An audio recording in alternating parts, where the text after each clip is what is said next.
नमस्कार, प्रणाम प्यारे साथियों। स्वागत है आपका अपने परिवार कल्चरल क्लासेस में। दोस्तों मैं जयंत सर और आज लेके आ गया हूं एक धमाकेदार सेशन। दोस्तों इस धमाकेदार सेशन में आज हम बात करने वाले हैं क्लास 10th फिजिक्स के चौथा चैप्टर के बारे में। दोस्तों इस चैप्टर का नाम है विद्युत धारा के चुंबकीय प्रभाव। दोस्तों आज हम लोग देखने वाले हैं इस चैप्टर के वस्तुनिष्ठ प्रश्न को, यानी कि ऑब्जेक्टिव प्रश्न को आज हम लोग कवर करने वाले हैं। विद्युत धारा के चुंबकीय प्रभाव चैप्टर के, ठीक दोस्तों। तो चलिए बिना विलंब के हुए शुरू करने से पहले अगर आप लोग इस चैनल पर नए हैं तो चैनल को सब्सक्राइब करके बेल आइकन हिट कर दीजिएगा और साथ ही साथ इस वीडियो को अपने दोस्तों के साथ शेयर भी कर दीजिएगा। ठीक दोस्तों, समझ गए आप लोग यहाँ तक शानदार तरीके से। तो चलिए दोस्तों एक एक क्वेश्चन देखते हैं जो कि आपके आने वाले बोर्ड के परीक्षा के लिए बहुत ही ज्यादा महत्वपूर्ण होने वाला है। तो चलिए दोस्त लोग शुरू करते हैं बिना विलंब के हुए। ठीक दोस्तों, चलिए दोस्तों एक बात हम आपको बताना चाहते हैं।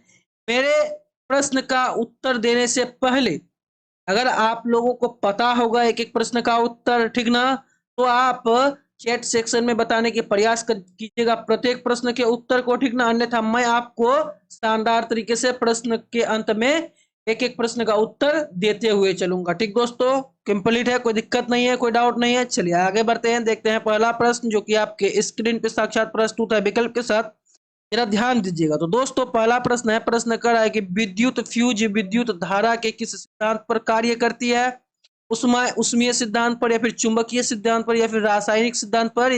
किस पर भैया? यानी कि विद्युत फ्यूज जो है विद्युत धारा के किस सिद्धांत पर कार्य करती है? चलिए अगर आप लोगों को पता है तो फटाफट से बताने की प्रयास कीजिए, अन्यथा मैं आपको शानदार तरीके से बताऊंगा कि विद्युत विद्युत फ्यूज विद्युत धारा के किस सिद्धांत पर कार्य करती है भैया? तो वह उष्मीय सिद्धांत पर कार्य करती है, याद रखिएगा, जो कि आपका ए नंबर का विकल्प इसका सही उत्तर हो जाएगा। ठीक दोस्तों, समझ में आ रहा है शानदार तरीके से, कोई दिक्कत नहीं है। चलिए आगे बढ़ते हैं, देखते हैं दूसरा प्रश्न जो कि आपके स्क्रीन पे साक्षात प्रस्तुत है विकल्प के साथ। जरा गौर फरमाइएगा भैया। चलिए दूसरा प्रश्न है, प्रश्न कर रहा है, क्या कर रहा है कि 1 किलोवाट घंटा किसके बराबर होता है? तो चलिए दोस्त लोग आप लोग सभी जानते हैं कि 1 किलोवाट घंटा बराबर जो होता है 3.6 गुना 10 पर पावर 6 जूल होता है। ठीक दोस्तों, समझिए आप लोग शानदार तरीके से, कोई दिक्कत नहीं है, जो कि आपका सी नंबर का विकल्प इसका सही उत्तर हो जाएगा। ठीक ना, क्लियर है। 1 किलोवाट घंटा बराबर कितना होता है? 3.6 गुना 10 पर पावर 6 जूल होता है। ठीक ना, क्लियर है, कोई दिक्कत नहीं है ना। चलिए आगे बढ़ते हैं, देखते हैं तीसरा प्रश्न जो कि आपके स्क्रीन पे साक्षात प्रस्तुत है विकल्प के साथ। भैया 3 नंबर का प्रश्न जरा ध्यान दीजिएगा।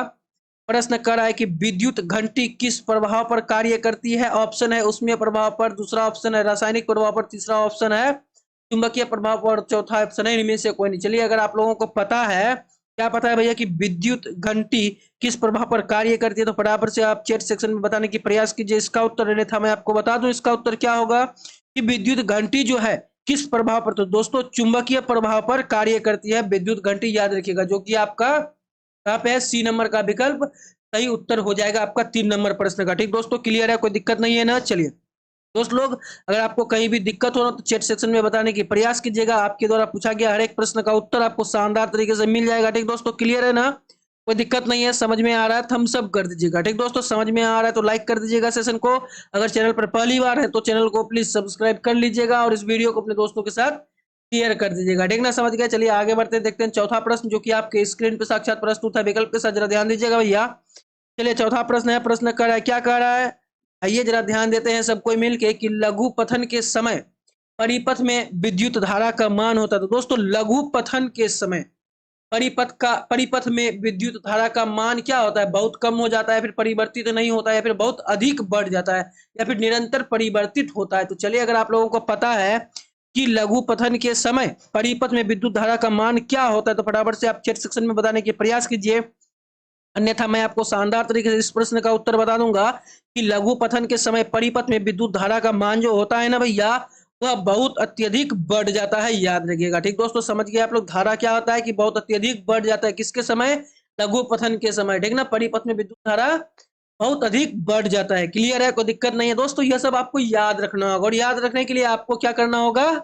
इसके थ्योरी को समझना होगा। ठीक है दोस्तों, समझिए आप लोग। चलिए आगे बढ़ते हैं, देखते हैं पांचवा प्रश्न जो कि आपके स्क्रीन पे साक्षात प्रस्तुत है विकल्प के साथ। जरा ध्यान दीजिएगा भैया। चलिए पांचवा प्रश्न है, प्रश्न कर रहा है कि डायनामो का सिद्धांत आधारित है किस पर? विद्युत चुंबकीय प्रेरण पर, या फिर प्रेरित विद्युत पर या फिर धारा के उसमें प्रभाव पर या फिर इनमें से कोई नहीं। तो अगर आप लोगों को पता है कि डायनेमो का सिद्धांत आधारित है किस पर, तो इन तीन विकल्प में से कौन सा विकल्प सही होगा फटाफट से बताने की प्रयास कीजिए आंसर। अन्यथा मैं आपको शानदार तरीके से बताऊंगा कि डायनेमो का जो सिद्धांत है ना भैया, वह विद्युत चुंबकीय प्रेरण पर आधारित होता है, याद रखिएगा। डायनेमो का सिद्धांत किस पर आधारित होता है? विद्युतीय चुंबकीय प्रेरण पर आधारित होता है। क्लियर है, कोई दिक्कत नहीं है। चलिए आगे बढ़ते हैं, देखते हैं छठा प्रश्न जो कि आपके स्क्रीन पे साक्षात प्रस्तुत है विकल्प के साथ। तो दोस्तों छठा प्रश्न है, प्रश्न कर है कि डायनामो से किस प्रकार की धारा प्राप्त होती है? दिष्ट धारा, प्रत्यावर्ती धारा या फिर दोनों धाराएं या फिर इनमें से कोई नहीं। चलिए अगर आप लोगों को पता है कि डायनामो से किस प्रकार की धारा प्राप्त होती है तो फटाफट से बताने के प्रयास कीजिए इसका उत्तर आप चैट सेक्शन में। अन्यथा मैं आपको शानदार तरीके से बताऊंगा कि डायनामो से किस प्रकार की धारा प्राप्त होती है। तो दोस्तों डायनामो से जो है ना आपका, वह दिष्ट धारा भी प्राप्त होता है और प्रत्यावर्ती धारा भी प्राप्त होता है। यानी कि इसका जो सही उत्तर हो जाएगा भैया सी नंबर का, दोनों धाराएं सही उत्तर हो जाएगा। ठीक ना, क्लियर है, कोई दिक्कत नहीं है, डाउट क्लियर है ना। चलिए आगे बढ़ते हैं, देखते हैं छठा प्रश्न के बाद सातवां प्रश्न जो कि आपके स्क्रीन पे साक्षात प्रस्तुत है विकल्प के साथ, जरा ध्यान दीजिएगा भैया। चलिए सातवां प्रश्न है, प्रश्न कर रहा है कि विद्युत बल्ब में कौन सी गैस भरी रहती है? तो दोस्तों विद्युत बल्ब में वह कौन सी गैस भरी रहती है? दोस्तों विद्युत बल्ब में आप लोग सभी जानते हैं बचपन से, जिस गैस का अष्टक पूरा रहता है अर्थात जिस गैस के अंतिम में आठवां इलेक्ट्रॉन पूरा रहता है वो यानी कि निष्क्रिय गैस भरी रहती है। ठीक दोस्तों, समझ गए आप लोग शानदार तरीके से, कोई दिक्कत नहीं है, कोई कोई डाउट नहीं है। ठीक ना दोस्तों, अगर डाउट हो निष्क्रिय गैस नोबल गैस, ठीक ना, समझ गए आप लोग, जिसका अष्टक पूरा रहता है, ठीक ना, जिसके बाह्यतम कक्षा के इलेक्ट्रॉन पूरा रहता है, वही गैस आपका वैद्युतीय बल्ब में भरा हुआ रहता है। क्लियर है, कोई दिक्कत नहीं है, कोई दिक्कत नहीं ना भैया। अगर कहीं भी दिक्कत हो तो कमेंट में बेझिझक बताने के प्रयास कीजिएगा, ठीक ना। चलिए आगे बढ़ते हैं, देखते हैं आठवां प्रश्न जो कि आपके स्क्रीन पे साक्षात प्रस्तुत है विकल्प के साथ, जरा ध्यान दीजिएगा भैया। चलिए आठवां प्रश्न है, प्रश्न कर रहा है, क्या कर रहा है भैया आठवां प्रश्न, जरा ध्यान दीजिए कि भारत में उत्पादित प्रत्यावर्ती विद्युत धारा की आवृत्ति कितना होती है? 50 हर्ट्ज, 60 हर्ट्ज या फिर 70 हर्ट्ज या फिर 80 हर्ट्ज। तो चलिए अगर आप लोगों को पता है कि भारत में उत्पादित प्रत्यावर्ती धारा, ठीक ना, उसकी आवृत्ति कितनी होती है, अगर आप लोगों को पता है तो फटाफट से आप चैट सेक्शन में बताने के प्रयास कीजिए उसका उत्तर क्या होगा। अन्यथा मैं आपको शानदार तरीके से बता दूंगा कि भारत में उत्पादित प्रत्यावर्ती विद्युत धारा की जो आवृत्ति होती है भैया, वह 50 हर्ट्ज होता है, याद रखिएगा। क्लियर है, कोई दिक्कत नहीं है। चलिए आगे बढ़ते हैं, देखते हैं नौवां प्रश्न जो कि आपके स्क्रीन पे साक्षात प्रस्तुत है विकल्प के साथ। तो दोस्तों 9 नंबर का प्रश्न कर रहा है कि हमारे देश में विद्युतमय तार एवं उदासीन तार के बीच कितना विभवांतर होता है? 100 वोल्ट, 200 वोल्ट या फिर 220 वोल्ट या फिर 240 वोल्ट। तो चलिए अगर आप लोगों को पता है कि हमारे देश में विद्युतमय तार एवं उदासीन तार के बीच कितना विभवांतर होता है, अगर आप लोगों को पता है तो फटाफट से बताने के प्रयास कीजिए।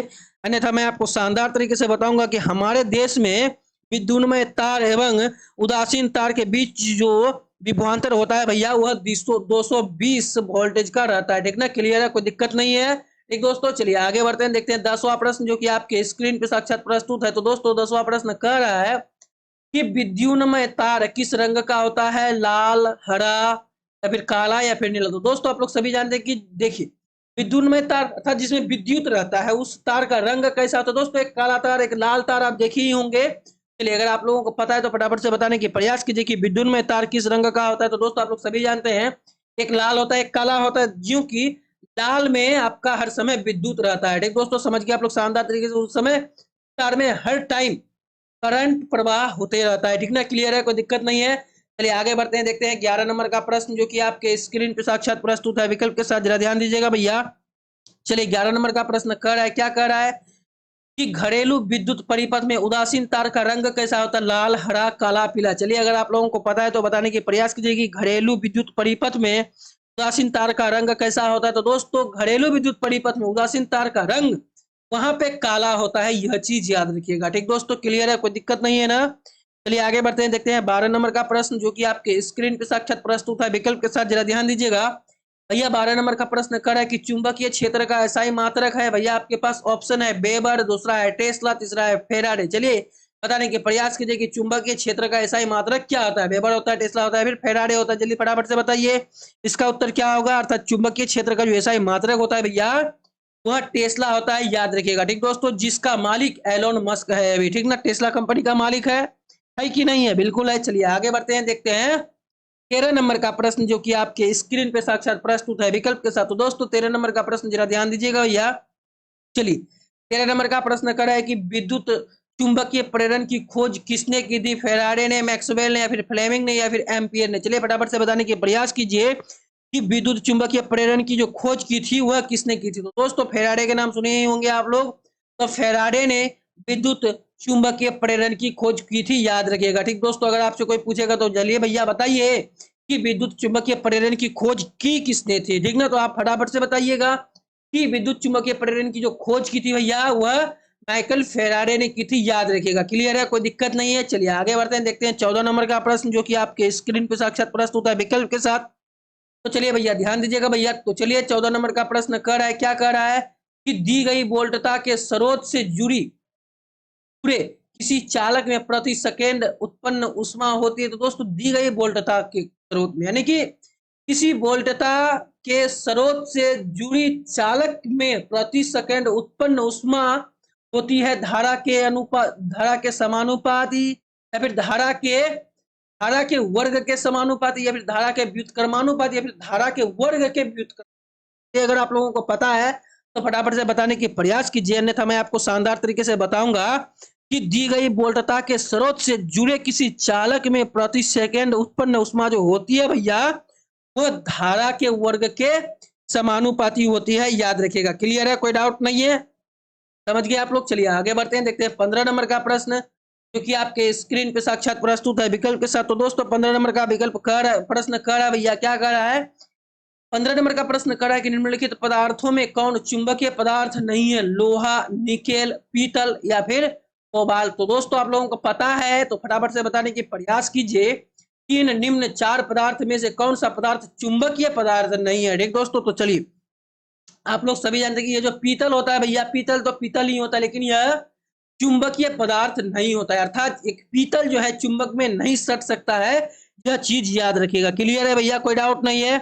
चलिए आगे बढ़ते हैं, देखते हैं 16 नंबर प्रश्न जो कि आपके स्क्रीन पे साक्षात प्रस्तुत है विकल्प के साथ, जरा ध्यान दीजिएगा।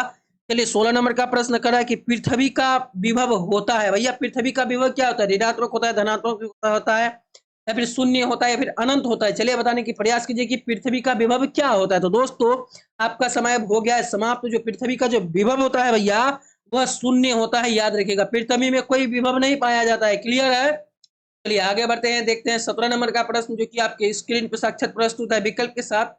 तो दोस्तों 17 नंबर का प्रश्न खड़ा है कि चुंबकीय बल क्षेत्र का एसआई मात्रक क्या होता है? ऑप्शन है न्यूटन प्रति मीटर, दूसरा ऑप्शन है न्यूटन प्रति एम्पियर, तीसरा ऑप्शन है न्यूटन, चौथा ऑप्शन है न्यूटन प्रति एम्पियर मीटर। तो चलिए फटाफट से बताने की प्रयास कीजिए चुंबकीय बल क्षेत्र का एसआई मात्रक क्या होता है। ठीक दोस्तों आप लोगों को पता है भली भांति, तो चलिए उसी शानदार तरीके से बताने की प्रयास कीजिए कि चुंबकीय बल क्षेत्र का एसआई मात्रक क्या होता है। तो दोस्तों चुंबकीय बल क्षेत्र का जो एसआई मात्रक होता है भैया वह न्यूटन प्रति एम्पियर मीटर होता है, जो कि आपका डी नंबर का विकल्प सही उत्तर हो जाएगा 17 नंबर के प्रश्न का। ठीक दोस्तों समझ में आ रहा है? अगर आपको कहीं भी दिक्कत लगे तो आप चैट सेक्शन में जरूर प्रश्न कर सकते हैं, ठीक ना?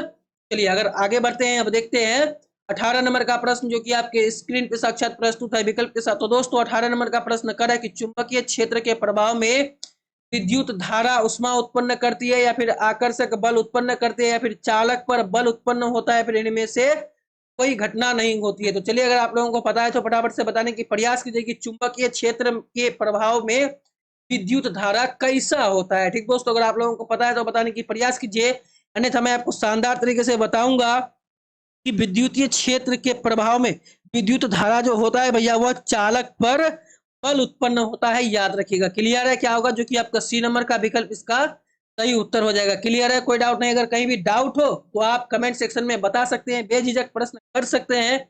आपके द्वारा पूछा गया हर एक प्रश्न का उत्तर आपको शानदार तरीके से प्राप्त हो जाएगा, ठीक ना? चलिए आगे बढ़ते हैं, देखते हैं 19 नंबर का प्रश्न जो कि आपकी स्क्रीन पे साक्षात प्रस्तुत है विकल्प के साथ। तो दोस्तों 19 नंबर का प्रश्न कर रहा है कि चुंबक द्वारा धारावाही चालक पर लगाए गए बल की दिशा ज्ञात की जाती है फ्लेमिंग के वाम हस्त नियम से, या फिर ओम के नियम से, या फिर मैक्सवेल के दक्षिण हस्त के नियम से, या फिर इनमें से किसी नियम से नहीं। तो दोस्तों हम आपको बता दें इस प्रश्न का जो उत्तर हो जाएगा भैया, यानी कि चुंबकीय द्वारा धारावाही चालक पर लगाए गए बल की दिशा जो ज्ञात की जाती है वह फ्लेमिंग के वाम हस्त के नियम से क्या किया जाता है, उसकी दिशा ज्ञात किया जाता है, ठीक ना? क्लियर है, कोई दिक्कत नहीं है।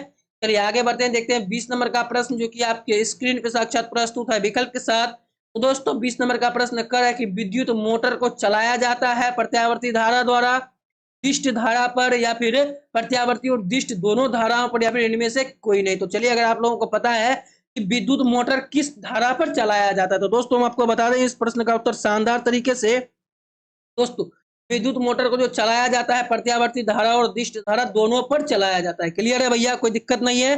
चलिए जो हम लोग जिसमें अभी गेहूं पिसाते हैं ना भैया, वो जो मोटर चलता है वह विद्युत से ही चलता है ना, वह जो चलता है वह किस धारा पर चलता है। आपका जो विद्युत है वह भी अनेक प्रकार की होता है, ठीक ना, प्रत्यावर्ती धारा, दिष्ट धारा, ठीक ना, समझ रहे हैं आप लोग। चलिए वह किस धारा पर चलता है तो दोस्तों प्रत्यावर्ती धारा पर चलता है और दिष्ट धारा पर, दोनों पर चलता है, तब जाके हमारा गेहूं पिसकर आता होता है, ठीक ना। क्लियर है, कोई दिक्कत नहीं है। चलिए आगे बढ़ते हैं, देखते हैं 21 नंबर का प्रश्न जो कि आपके स्क्रीन पे साक्षात प्रस्तुत है विकल्प के साथ। तो दोस्तों 21 नंबर का प्रश्न कर रहा है, जरा गौर फरमाइएगा क्या करा है, ये जरा ध्यान देते हैं कि विद्युत मोटर की क्रिया आधारित है विद्युत धारा और चुंबकीय प्रभाव पर या फिर चुंबक और विद्युत धारा के प्रभाव पर या फिर आर्मेचर के घूर्णन पर या फिर इनमें से किसी पर है। तो चलिए अगर आप लोगों को पता है कि मोटर की क्रिया आधारित है किस पर, फटाफट से बताने की प्रयास कीजिए, अन्यथा मैं आपको शानदार तरीके से बताऊंगा कि विद्युत मोटर की जो क्रिया है भैया वह विद्युत धारा और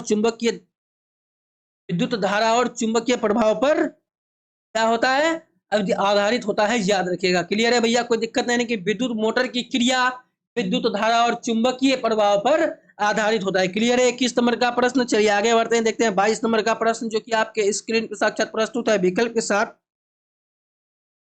चलिए दोस्तों 22 नंबर का प्रश्न है, प्रश्न कह रहा है कि डायनेमो द्वारा बदला जाता है। भैया डायनेमो द्वारा क्या बदला जाता है, यांत्रिक ऊर्जा को विद्युत ऊर्जा में या फिर चुंबकीय ऊर्जा को विद्युत ऊर्जा में या फिर गतिज ऊर्जा को विद्युत ऊर्जा में या फिर स्थितिज ऊर्जा को विद्युत ऊर्जा में। चलिए अगर आप लोगों को पता है कि डायनामो किस ऊर्जा को किस रूप में बदलता है तो फटाफट से बताने की प्रयास कीजिए, अन्यथा मैं आपको शानदार तरीके से बताऊंगा इस प्रश्न का उत्तर शानदार तरीके से। तो दोस्तों एक डायनामो जो होता है ना भैया वो यांत्रिक ऊर्जा को विद्युत ऊर्जा में बदल देता है, ठीक दोस्तों। क्लियर है, कोई दिक्कत नहीं है। चलिए आगे बढ़ते हैं, देखते हैं 23 नंबर का प्रश्न जो कि आपके स्क्रीन पे साक्षात प्रस्तुत है विकल्प के साथ। तो दोस्तों 23 नंबर का प्रश्न कह रहा है, क्या कह रहा है, ध्यान देने वाली बात है कि विद्युत मोटर द्वारा बदला जाता है विद्युत ऊर्जा को यांत्रिक ऊर्जा में, चुंबकीय ऊर्जा को विद्युत ऊर्जा में, गतिज ऊर्जा को विद्युत ऊर्जा में या फिर स्थितिज ऊर्जा को विद्युत ऊर्जा में। तो दोस्तों यानी कि इस ऊर्जा को विद्युत ऊर्जा में। चलिए अगर आप लोगों को पता है कि विद्युत मोटर के द्वारा क्या बदला जाता है, कि विद्युत मोटर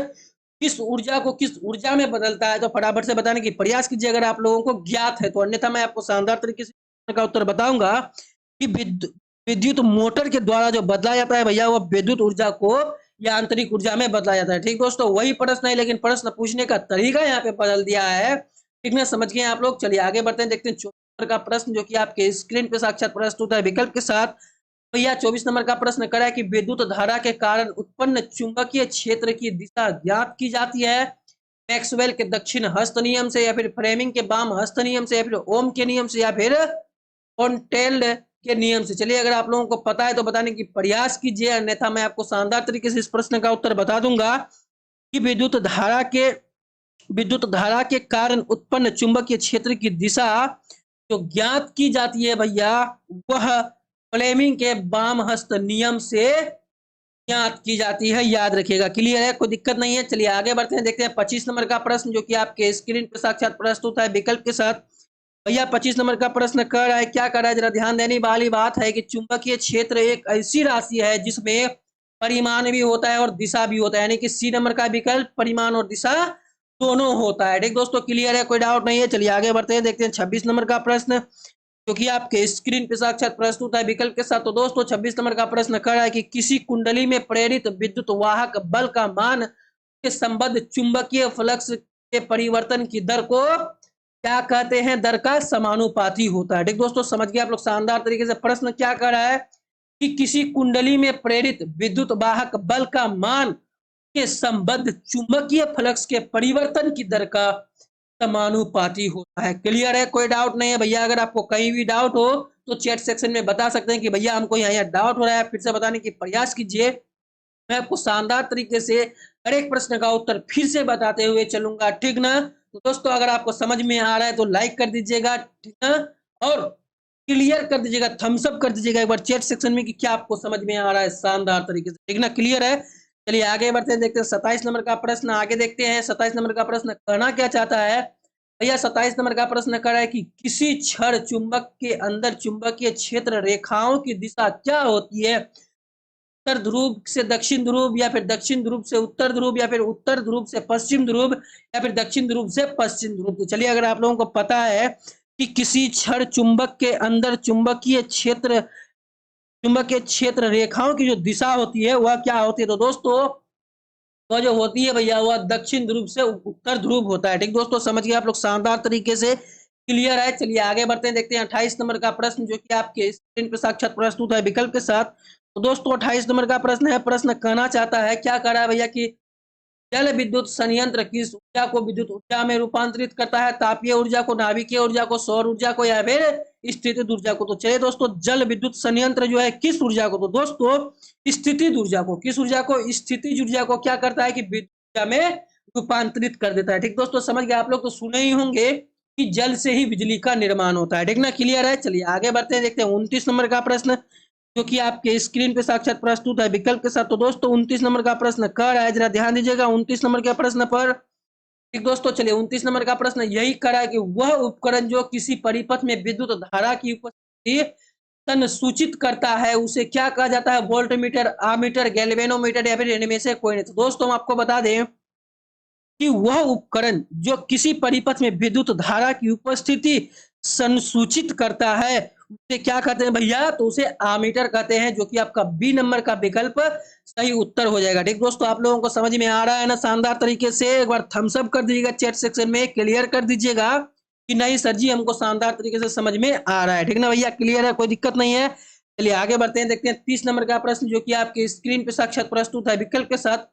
दोस्तों 30 नंबर का प्रश्न कर रहा है कि माइकल फेराडे एक प्रसिद्ध क्या थे, खगोलीय शास्त्री, या फिर भौतिक शास्त्री, या फिर रासायनिक शास्त्री, या फिर भूवैज्ञानिक। तो चलिए अगर आप लोगों को पता है कि माइकल फेराडे क्या थे, तो दोस्तों हम आपको बता दें ये जो माइकल फेराडे थे भैया वह एक भौतिक शास्त्री थे, याद रखिएगा, ठीक ना, क्लियर है, कोई दिक्कत नहीं है, बहुत ही बड़े साइंटिस्ट थे माइकल फेराडे, ठीक ना, क्लियर है। चलिए आगे बढ़ते हैं, देखते हैं 31 नंबर का प्रश्न क्योंकि आपके आज के इस सेशन का सेकंड लास्ट प्रश्न है, ठीक दोस्तों। चलिए 31 नंबर का प्रश्न कर रहा है, जरा ध्यान दीजिएगा, ध्यान देने वाली बात भी है कि विद्युतीय परिपथों में लघु पतन अथवा अतिभारण के कारण होने वाली हानि से सुरक्षा की सबसे महत्वपूर्ण है आमीटर, फ्यूज, मेंस, या फिर प्लेट को। चलिए अगर आप लोगों को पता है, क्या पता है भैया कि विद्युत परिपथों की लघु पतन अथवा अतिभारण के कारण होने वाली हानि से सुरक्षा की सबसे महत्वपूर्ण युक्ति, तो दोस्तों उसको हम लोग क्या कहते हैं, फ्यूज कहते हैं, ठीक दोस्तों, समझ के कहते नहीं है कि अगर कहीं कोई शॉर्ट सर्किट हो गया तो भैया फ्यूज निकाल लो, फ्यूज निकाल लो, वही फ्यूज जो है सबसे महत्वपूर्ण युक्ति होता है, ठीक ना, क्लियर है, समझ गए। ये आगे बढ़ते हैं, देखते हैं आज के इस सेशन का लास्ट प्रश्न जो कि आपके स्क्रीन पे साक्षात प्रस्तुत है विकल्प के साथ। दोस्तों 32 नंबर का प्रश्न कह रहा है कि चुंबकों के सजातीय ध्रुव के बीच परस्पर आकर्षण होता है, प्रतिकर्षण होता है, कभी आकर्षण कभी प्रतिकर्षण होता है, या फिर इनमें से कुछ नहीं होता है। चलिए अगर आप लोगों को पता है कि चुंबकों के सजातीय ध्रुवों के बीच परस्पर क्या होता है तो फटाफट से बताने की प्रयास कीजिए आप चैट सेक्शन में, इसका उत्तर क्या होगा, अन्यथा मैं आपको शानदार तरीके से इसका उत्तर बता दूं कि चुंबकों के सजातीय ध्रुवों के बीच प्रतिक्षण यानी कि परस्पर क्या होता है भैया, प्रतिकर्षण होता है, याद रखिएगा, क्लियर है, कोई दिक्कत नहीं है भैया, आप लोगों को समझ में आया, चैट सेक्शन में जरूर से बताइएगा, ठीक ना। और आपको आज का क्लास कैसा लगा आप चैट सेक्शन में जरूर से बता के जाइएगा। अगर आपको क्लास जरा भी अच्छा लगा हो तो प्लीज वीडियो को लाइक कर दीजिएगा, अगर नहीं लगा हो तो डिसलाइक करके चला जाइएगा, क्लियर है। और क्या कर सकते हैं इसके बदले में, ठीक दोस्तों। तो चलिए अगर आप लोग यहाँ तक इस वीडियो को देख चुके तो भैया शेयर कर दीजिएगा, चैनल पर पहली बार है तो चैनल को सब्सक्राइब भी कर दीजिएगा। दोस्तों 3200 के 32 प्रश्न का उत्तर यहाँ पे शानदार तरीके से दिया हुआ है, अगर आपको कहीं भी दिक्कत हो तो आप हमको बता सकते हैं, चैट करके बता सकते हैं, यानी फिर व्हाट्सएप ग्रुप है व्हाट्सएप में भी बता सकते हैं, वहाँ पे मेरा पर्सनल नंबर होगा, वहाँ पे आप पर्सनल नंबर पे भी मैसेज कर सकते हैं, ठीक दोस्तों, समझ गए। तो चलिए आज के क्लास को यहाँ पे विराम देने से पहले एक महत्वपूर्ण सूचना यही कि ये जो पीडीएफ है आपको नीचे डिस्क्रिप्शन बॉक्स में दे दूंगा, वहां से आप शानदार तरीके से पढ़ाई को जारी रखिएगा और वहां से पीडीएफ को डाउनलोड भी कर लीजिएगा, ठीक दोस्तों। तो चलिए आज के क्लास को यहीं पे विराम देते हैं, फिर मिलते हैं कल नए उमंग और उत्साह के साथ और एक नए चैप्टर के साथ, तब तक के लिए सभी दोस्तों को राधे राधे।